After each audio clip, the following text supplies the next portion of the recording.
Hi everyone, Michelle here, and this is the 16th of December. Welcome along to FlossMas. It's been another day that has passed in December, which is quite nice because it is 2/3 of the way through to the big ho ho ho. So we're on day 16 out of 24, so 2/3 of the way through, if my maths serves me correctly, which there has been points today where my maths have not served me correctly. But anyway, I have had a really lovely day. Been good at school, and then came home, and it was quite a weird feeling coming home because I knew Ness wasn't going to be there, and I knew she wasn't with either of us. It was the first time that she's actually gone to a friend's house after school. Now she's only 5, so maybe, but obviously we've had COVID and everything in there as well, so she's not really had the opportunity to kind of go to a friend's after school, and we live out of the village so that they're not constantly sort of popping in and out. So it was quite a weird feeling coming home knowing that she wasn't going to be there and that she actually wasn't with either of us. So obviously I came home, and the first thing I did was I dyed my fabric ready for the woods, isn't it called Into the Woods? Something a Woods Sal, the fox that I showed. I'll put a picture of it up here. I can't remember the name of it. I'll put it across the bottom. Words escape me today. So I've dyed my fabric, and I'm actually really happy with the way that it looks wet. So I'm hoping that it will look as good dry. And I think I've got a good match for each of the 4 different suggested colours. So fingers crossed I shall be able to show you those tomorrow. They need to stay in the garage overnight until they actually stop dripping, and then I can put them in front of the fire to actually dry off. I don't want to bring them into the living room while they're obviously still dripping water onto the floor. So yeah, hopefully by tomorrow I shall be able to show them to you. And then Ness came back and she'd had a lovely time and it was all good, but I got my fabric dyed too, so I was really happy. So I've got some stitching to show you that I've done. I have got 2 past finishes to show you. I've got a freebie, I've got a couple of books to show you that came today, and I've got a website to tell you about. And I think I might tell you about the website first of all. And I'm sure you'll have heard of it, but if you haven't, then it's definitely worth bookmarking this one. It's called the Lord Libidan website, or Lord Libidan, and I just took some screenshots and printed off a few things that they've got. Just so that you know what's there. So you've got a thread chart for, that's the DMC one, but it's cut off the top. A thread chart for anchor. You have got a thread chart for Krynic. You've got a DMC inventory that you can actually print off, and then you can check off to see which ones you've got and which ones you might need to get if that's the way you want to work with DMC. They have got a cross-stitch calculator and also a skein calculator, so if you know how many stitches are in each different colour, then you can work out how many skeins you might need depending on what fabric you are using. And obviously the cross-stitch calculator allows you to put in what fabric you're using. There is a chart. Now when I'm showing you these, there's more that you can download, so you just click on the headings and then you see the rest of it. A handy chart about what size needle is good to use for which fabric, which is always nice to know, because sometimes stitching just doesn't seem to be flowing nicely, and it can sometimes be because we've got the wrong needle. There is obviously a DMC to anchor conversion chart, and again I just kind of cut that off the bottom. Now this is the thing that I think is fabulous. There is this on there. So this is a hair tone chart. So if you want to convert the colour of hair of something on a chart that you're stitching, there are the suggestions there. So obviously hair's got a dark, a medium and a light, and depending on which colour you want to achieve for the hair tone, there's 3 suggested colours there, one for your dark, one for your medium and one for your light. And the other one that is really good is the same but for skin tone. So if you want to convert your skin tone on a chart, then there are some suggested skin tones. So again, you've got a light, a medium and a dark shade within the tone of skin that you're trying to achieve. You've got another conversion chart which goes across several different threads. So you've got DMC, Anchor, Cosmo, Coates, Sullivan's, Madeira, Appleton's, Krynic. And then you've got a few sets of these charts. So DMC do variegated threads, colorless threads, all sorts of different types. And what it does is it takes the variegated thread and it tells you what colours are actually in that variegated thread. So if you wanted to do, say, a monochrome but with a variegated thread, you know what I mean, and you wanted to pick out some highlights, so I guess it's not really a monochrome anymore, but a limited thread palette, you want to use 2 or 3 kind of, let's just take an example, greens plus the variegated green. It will tell you what variegations are within that.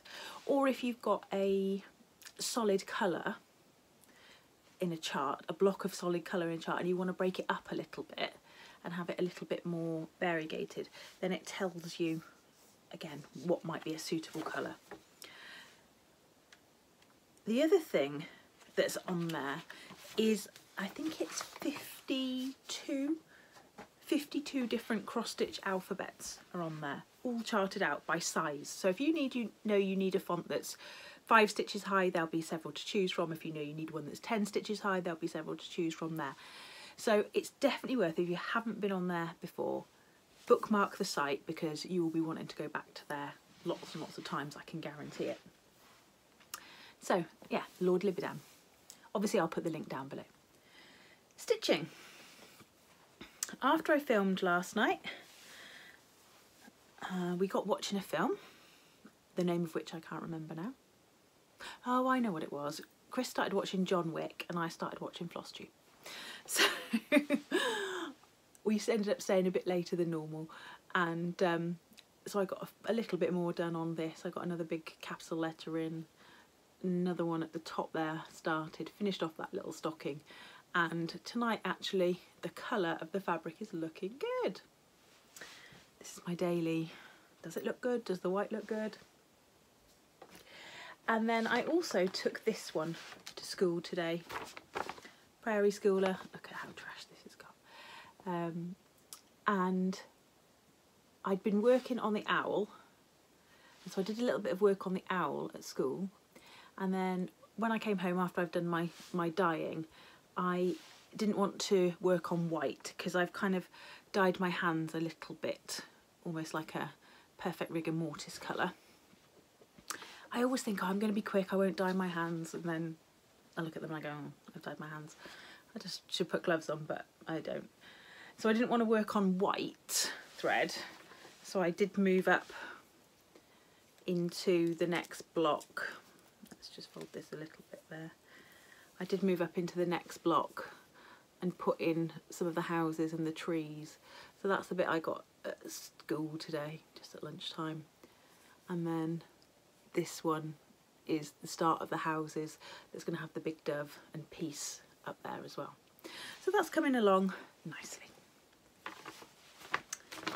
That was all I stitched.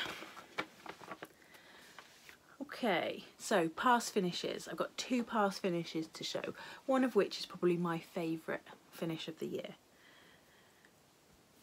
This one is up there, but it's not my favourite finish of the year.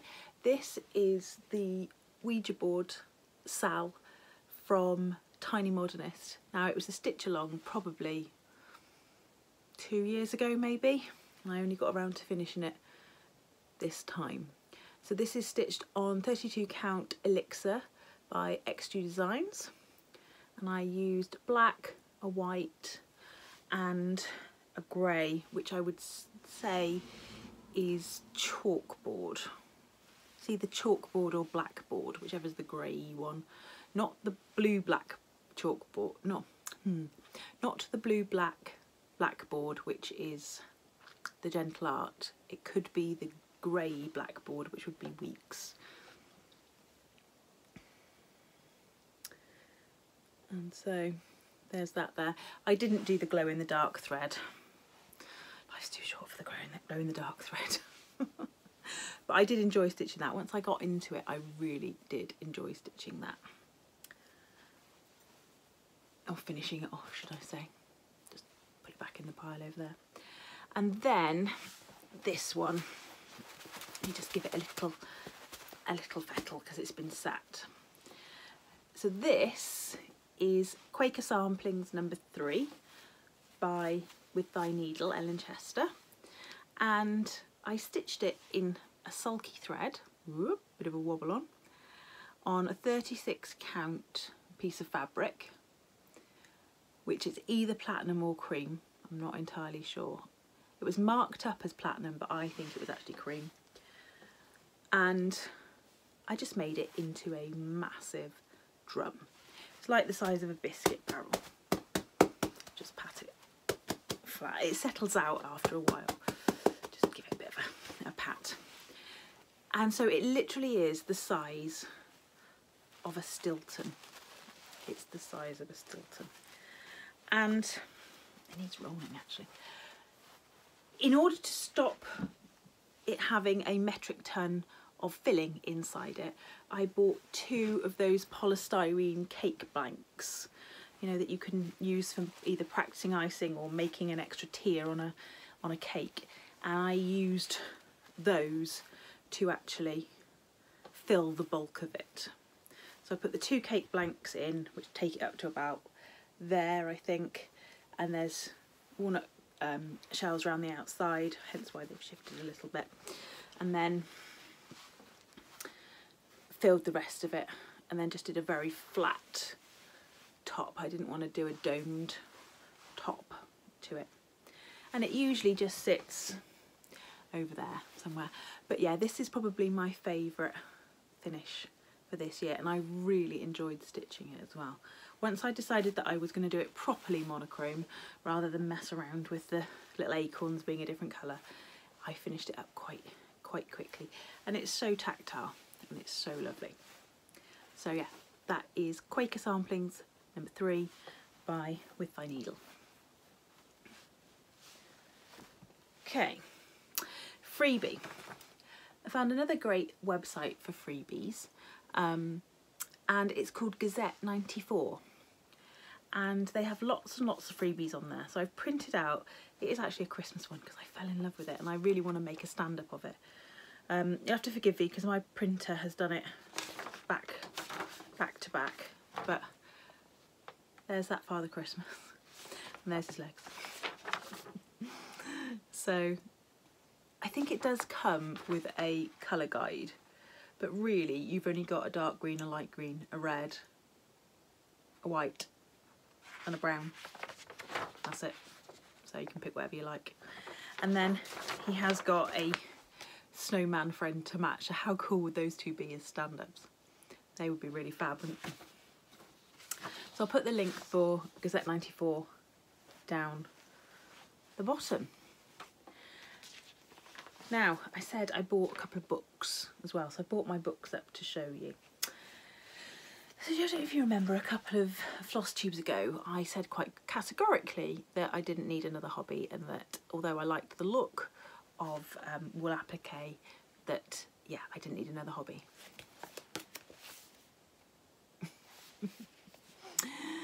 So I just thought, well, I'll just get a book and see what it's about, see what the charts are about, because I do have some wool. So it wouldn't be an investment just to actually try something. I do have wool. So this is the one that I chose. There's quite a few on Amazon actually from Buttermilk Basin. It was either going to be this one or the Christmas ornament one. And I thought, well, I'm not going to have any time to make any Christmas ornaments this year, so I thought I'll leave that one and I'll get the one which is more of the fall type one, because again it's kind of more my colours, the more muted colours. And so I shall be having a go. I really like that one. I might have a go at that one first. And it comes obviously with all the instructions, and then at the back you have got the big fold out chart with all of the different pieces on it. The other one I really like in this book actually is that one with the ghost and the pumpkins. There's a very similar cross stitch to that as well that was in an edition of Punch, Needle and Primitive Stitcher magazine. I can't remember what it was called, but yeah, very, very similar. So I'm really excited to give it a go. I think I'm going to try and see if I can use my sulky threads. I'm not sure if that's the done thing, but we'll give it a whirl. Seems like it might be a useful thread to use. Yeah, we'll give it a whirl. So I got that one, and then I found this other lovely little book that I wanted to have a look at, and it's called The Pocket. It's all about the history of women's lives as told through pockets. Now, I haven't really had time to look at it, but it starts off with the idea that there was a need for a pocket, because obviously before we had, going way back, things like chatelaines. And then the idea that you might need a pocket, you might need something to put stuff in. And so it then became this, these beautiful kind of external pockets. And there's some really, really special designs in here of very, very ornate pockets. And I want to make a pocket, I do. I think I like making those little bags. So, but it's going through the history of women's lives as told through a pocket. So I shall be enjoying having a look at that over Christmas. And I'll let you know how I get on. I'll let you know if I find out any interesting factoids about pockets. Number 16. What have we got today? Oh, I was hoping for a lipstick actually. You know, just when you just fancy a lipstick. That is a nice colour. Plum Shine. Plum Shine. I shall wear that tomorrow and I shall let you know what I think of it, but it looks like it could be my colour. Put it in the back of there. And then, number 16. Let's have a look. Classic Colourworks Barrel Cactus. So it looks to me like a greeny grey, a very pale greeny grey. And that can go onto my ring. Can't wait to catch up with you tomorrow. Stay classy, Stitchers.